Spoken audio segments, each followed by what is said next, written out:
With that, I'll invite Congressman Buddy Carter. Most of you know that Congressman Buddy Carter represents Georgia's 1st District. He was also formerly a Georgia state senator. And one of the most important things to me is that every single time we've had the opportunity to talk to him about forestry issues, he looks me straight in the eye. He listens. And that's one of the most important things that I can hear from someone who represents one of the most important forestry districts in the nation. So I want to give it up, please, for Congressman Buddy Carter. Thank you so much for being with us today.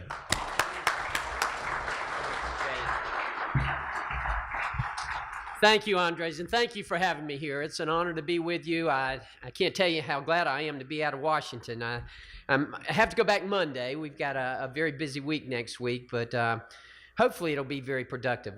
We'll see. I don't want to make any predictions, but I hope it will be.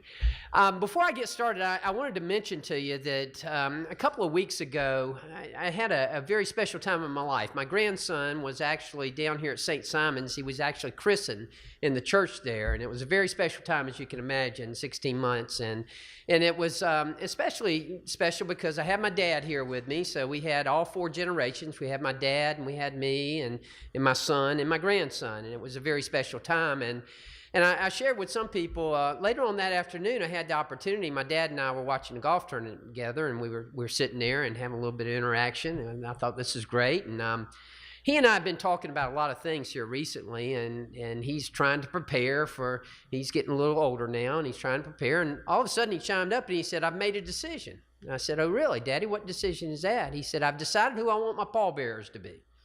And I thought, oh boy, this ought to be fun.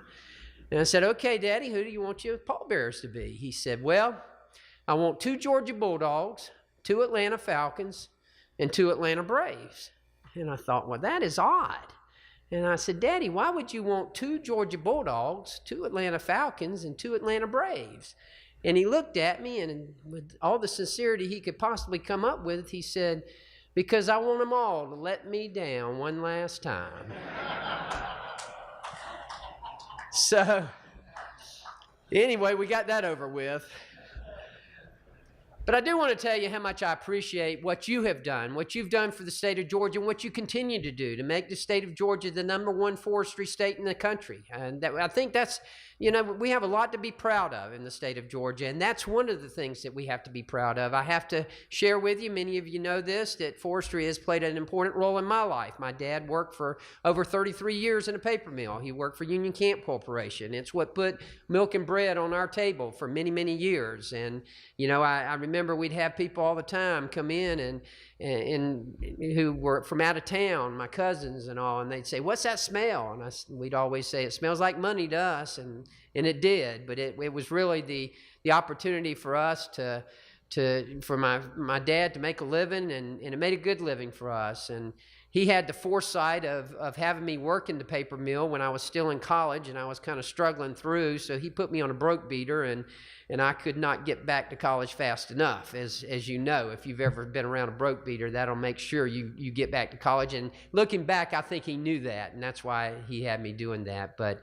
I do want to thank you, and thank you on behalf of the 1st Congressional District of Georgia, because you played an important role in what we do. You see, we have 2 of the top seaports in America right here. We have the #2 roll-on, roll-off port right across the river here in Brunswick. We also have the #2 container port in Savannah. All of you are familiar with that. Of that container port, 3 out of the top 10 products that we export out of that port are from the forestry industry. #1 in wood pellets, #1 in paper pulp, #1 in paperboard. All of that comes from this industry, and all of that plays an important role. So I would certainly be remiss if I did not give you a quick update on where we're at with the deepening of the Savannah Harbor expansion project. We actually just had an update on that this past week up at the Capitol. We met with Senator Isaacson, and the delegation, the House delegation met with him, and we had representatives from the Georgia Ports Authority there from Savannah, and they've let us know that we're about 1/3 of the way through the project. We continue to need funding for the project. The state has stepped up, the state of Georgia, thanks to the leadership of people like Tyler Harper and all of those in the state Senate and who have done such an outstanding job to make sure that we've been able to to have the funding there that we need. Of course, as you know, it's a 70-30 split. 70% of it is federal money, 30% of it is state money. We've done our part in the state. Now it's up to the federal government to continue to do their part. We need funding of about $100 million a year for the next 5 years to finish that project. Now, last year we only got $42 million. This year the president has put in his budget about $50 million. We've expressed that to the administration. Look, we don't need to get behind on this project. This is a project that does us no good until it is completed. If you look at all of the port deepenings, the harbor deepenings in this country, you'll see that the Savannah Harbor Expansion Project has the highest cost-to-benefit ratio of any benefit-to-cost ratio of any project in this country, 7.3 to 1. Now, that is where you want to spend your money. Who would not invest in a project? Who would not put $1 in when you know you're going to get a return of 7.3? That is the kind of thing that we need to be doing, and that's what we want to do. So hopefully we'll get that money and continue that. I've had the opportunity to meet with the Secretary of Transportation, Elaine Chao, express to her our concern about getting funding for that project, and she understands. You know, one of the big projects that we're talking about, one of the big initiatives, if you will, that the president has been working on is infrastructure. Included in that is going to be money for our harbors, for the harbor deepening. That's very important. So hopefully we'll be able to get that done. That is one of the big initiatives, as I say, that the president wants to get our economy back going, and that is for infrastructure.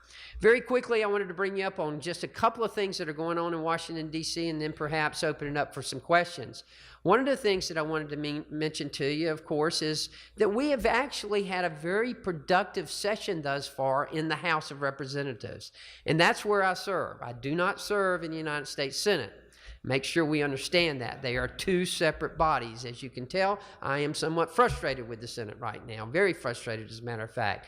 We have actually set records. We have actually, in this Congress, the 115th Congress, in the House of Representatives, we have passed more legislation than any modern-day Congress has passed since pre-H.W. Bush.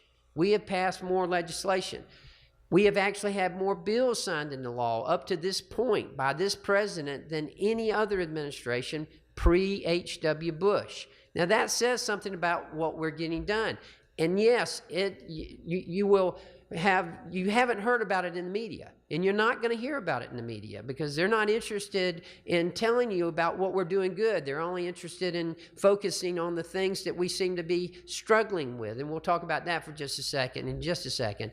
But we have gotten quite a bit done, and it's been significant. It hasn't been just suspension bills to build up our numbers. What we've done has been very, very significant. We passed the VA Accountability Act to address the concerns that we have in the VA system. That was a bipartisan legislation. It had both Democrat and Republican support. We passed that out of the House. We passed it out of the Senate. This president has signed it into law. In the few weeks that it has been in law, we've had over 700 people fired from the VA or who have retired from the VA. We needed to clean house, and we've done just that. That is significant. We've also passed the Financial Choice Act. That is something that dealt with Dodd-Frank, those of you in the banking industry, and those of you who have dealt with community banks. This is very important. We needed to clean that up. We needed to repeal Dodd-Frank. It has had a negative impact on our community banks here in Georgia especially. We've lost per capita more community banks than any other state. We know we had to do something about that. We passed that out of the House. We've also passed some immigration laws. We passed Kate's Law. Kate's Law is named after Kate Singley, the young lady who was killed out in San Francisco, who died in her father's arms. She was shot by an illegal immigrant who had been deported 5 times before. We made the penalties for someone who comes back into this country after they've been deported. We made them even more stringent. We also passed laws dealing with sanctuary cities. We told sanctuary cities 2 things. We said, first of all, if you are not going to enforce our immigration laws, you are not going to be eligible for federal law enforcement grants. It's that simple. And they should not be eligible for those grants if they're not going to enforce our laws. Secondly, and most significantly in my mind, is that we gave victims victims of crimes committed by illegal aliens the right to sue sanctuary cities. Now, if you don't think that'll get their attention, you hit them in their pocketbook like that, and that'll get their attention. So again, what we did is we gave victims who are victims of crimes committed by illegal aliens who are hiding out, if you will, in sanctuary cities where they're not enforcing our federal immigration laws, we gave them the right to sue those cities. So those are two bills that we passed right there dealing with immigration.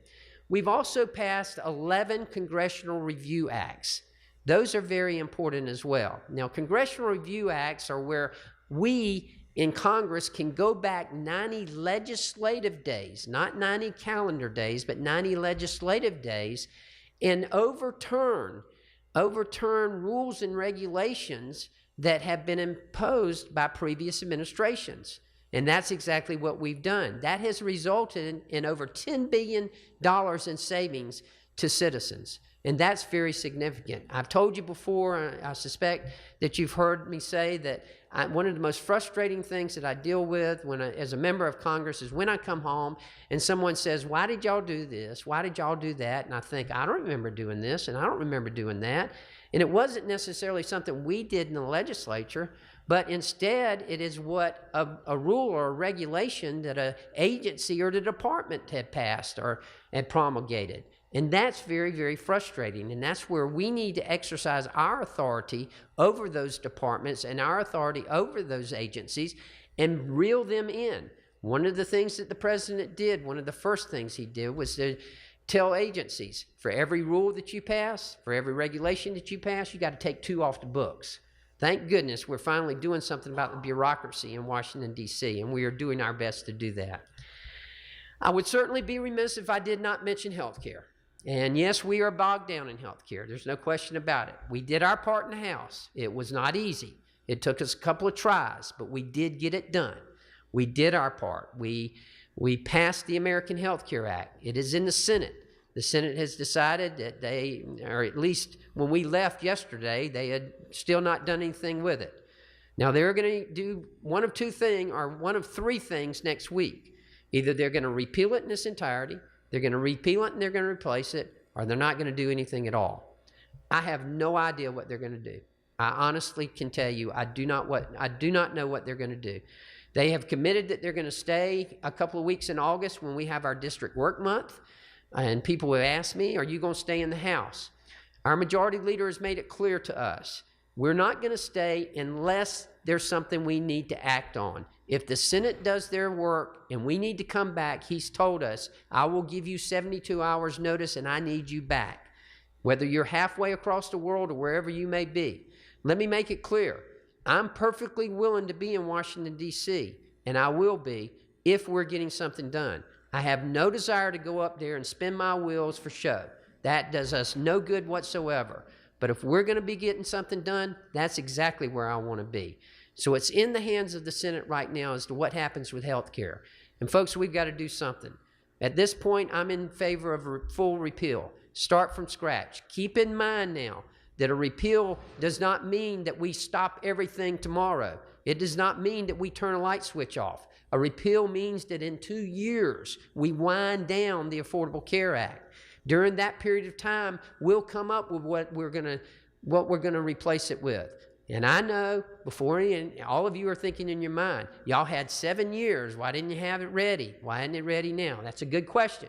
It's something that we've been asking ourselves. Well, we did have it ready. We just couldn't agree on it. I know you find that hard to believe, but it is difficult. I think even the president admitted that health care is complicated.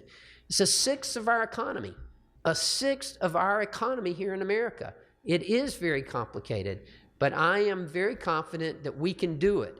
And I'm very confident and very sure that we have to do it. We've got to do this. We've got to do something. The Affordable Care Act is failing as it is right now. We're looking in my district, in the 1st Congressional District of Georgia, out of 17 counties, 16 of them have one option. Folks, that's not a choice. That is not a choice when you only have one option. Right now, we're begging insurance companies to stay in the market. Not only are we begging them, we're subsidizing them to make sure they stay in the market.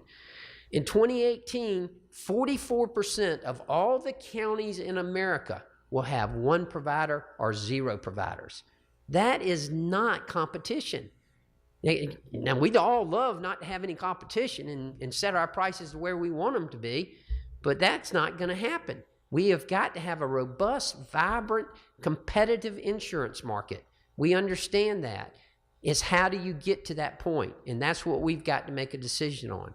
The ball is in the Senate's court right now, and I'm going to continue to put the pressure on them to get us something back over to the House so that we can take care of that. After that, then we tackle tax reform. Now, is the healthcare debate, is that a prerequisite before we start tax reform? No.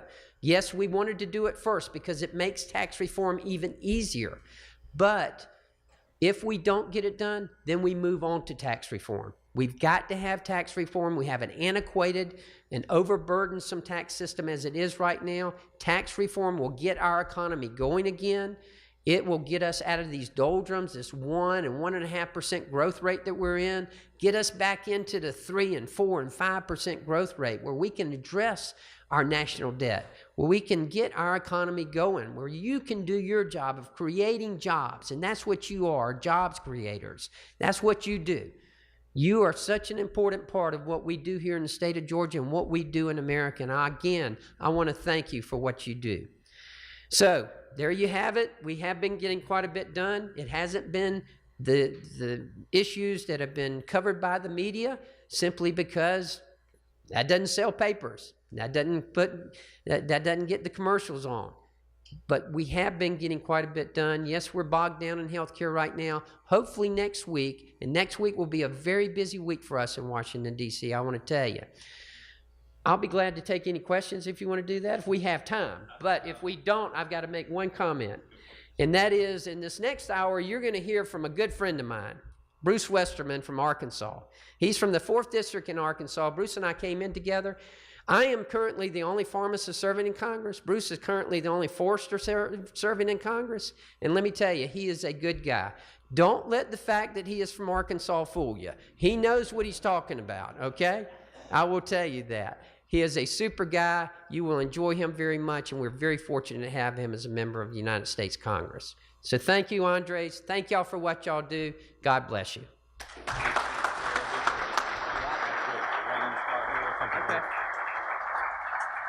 Thank you so much, Congressman. There's a few things in here, but the most important part is this #1 forestry state in the nation. All right. Thank you. Finger. You got that, Bruce. #1 in the nation. Thank you so much for taking time out of your schedule to be with us. Take care, and God bless. All right, we're just a point of note. We're a little bit over time. I think we have some folks out in the hallway, so Chairman Barn, we'll just call for a closure of this meeting, and then we'll have folks come on in from the hallway. That concludes the summer board meeting. I need a motion to adjourn, please. Meeting's closed. Thank you. All right, thank you. Like I said, we'll have some other stuff that you haven't heard in the next meeting, so please stick around.